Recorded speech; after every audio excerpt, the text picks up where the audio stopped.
ఈ అసెంబ్లీ ద్వారా రాష్ట్ర ప్రజలందరికీ విజ్ఞప్తి చేస్తున్నా, ఎందుకు ఈ విధంగా జరిగింది అనుకున్నప్పుడు రాష్ట్ర విభజన మనకు కొంత నష్టం కలిగించింది.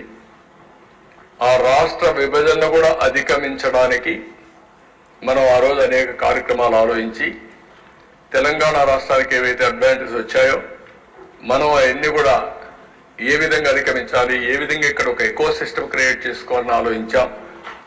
కానీ 1924 విభజన కంటే తీవ్రమైన నష్టం రాష్ట్రానికి జరిగింది. కోలుకోలేని దెబ్బ తగిలింది. అందుకే ఇక్కడ మళ్ళా నేను బ్రీఫ్ చేస్తున్న 6 వైట్ పేపర్లు మనం పబ్లిసైజ్ చేశాం. ఒక్క పోలవరం మిస్మేనేజ్మెంట్ వల్ల 53,000 కోట్ల రూపాయలు ఇప్పటి వరకు నష్టం. అది వచ్చుంటే 53,000 కోట్ల రూపాయలు మనకు అదనంగా జిఎస్టిపి కాంట్రిబ్యూషన్ వచ్చేది. అమరావతి ఈ ఒక్కదాని వల్ల దగ్గర 7 లక్షల ఉద్యోగాలు పోయినాయి. ఒక 2 నుంచి 3 లక్షల కోట్ల రూపాయలు ఆస్తి తరిగిపోయింది. ఎప్పుడు కూడా ఒక విషయం మనం గుర్తుపెట్టుకోవాలి, ఆర్థిక వ్యవస్థ అంటే ఒక వ్యక్తి ఉత్పత్తి చేయాలి, ఒక వ్యక్తి వినియోగం చేయాలి.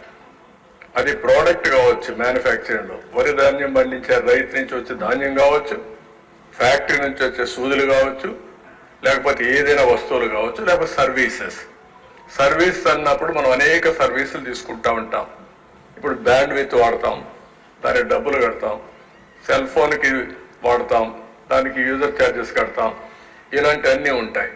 ఇవి రెండు కూడా ఆల్వేస్ మనం ముందుకు పోతా ఉంటే ఎకనామిక్ యాక్టివిటీ పెరుగుతుంది. ఇప్పుడు మనం ఇక్కడికి వచ్చాం, మొన్న ఒక ఆయన నాకు కనపడి ఈ గవర్నమెంట్ వచ్చిన తర్వాత నా ఆస్తుల విలువ 100 కోట్లు పెరిగింది, నేను 1 కోటి రూపాయలు అన్నా క్యాంటీన్కి ఇస్తానని చెప్పి ఇచ్చాడు. అంటే దీని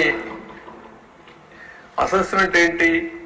100 కోట్లు పెరిగింది కాబట్టి ఉదారంగా 1 కోటి రూపాయలు అన్నా క్యాంటీన్కి దానం చేయడానికి ముందుకొచ్చాడు. అది ఆర్థిక వ్యవస్థ. ఆ 100 కోట్లు పెరగలేదనుకోండి, తరిగిందనుకోండి 50 కోట్లు, ఈ 1 కోటి ఇచ్చే పరిస్థితిలో ఉండడు. పిల్లల చదువుకు కానీ, హాస్పిటల్ ఎక్స్పెండిచర్ కానీ, దేనికైనా సరే సంపద ఉంటే, భూమి విలువ కూడా ఉంటే, ఒక 1/2 ఎకరా అమ్ముకుంటే వెసులుబాటు వచ్చే పరిస్థితి వస్తుంది. అలాంటివన్నీ దెబ్బతిన్నాం. ఇంకొక పక్క ఒక్క పవర్ డిపార్ట్మెంట్లో 32,000 కోట్ల రూపాయలు కరెంటు ఛార్జీలు పెంచారు. కరెంటు ఛార్జీలు పెంచి left and right short term power purchase చేశారు. ఇంకొక పక్కన మీరు చూస్తే ఎవరైతే పీపీపీలు చేశాం సోలార్ ఎనర్జీ పార్ట్నర్స్ దగ్గర, వాళ్ళ దగ్గర కొనకుండా అవన్నీ క్లోజ్ చేసి షార్ట్ టర్మ్ పర్చేస్ చేశారు. వాళ్ళు కోర్టు పోయారు. కోర్టు నుంచి డైరెక్షన్ ఇచ్చి ఆ 9,000 కోట్లు కట్టాల్సిందే అని డైరెక్షన్ ఇస్తే 9,000 కట్టాం. 9,000 కట్టాం. ఊరికే వచ్చిన కరెంటు మనం తీసుకోలేదు. షార్ట్ టర్మ్లో కొన్నారు.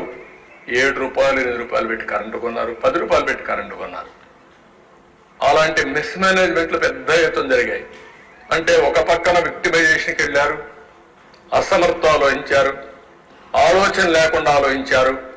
కడాన ఈరోజు 1,29,000 కోట్ల రూపాయలు ఒక్క పవర్ సెక్టర్లో ఎలక్ట్రిసిటీ డిపార్ట్మెంట్స్ అనే కలిపి అప్పుల ఊబిలో ఉండే పరిస్థితికి వచ్చింది.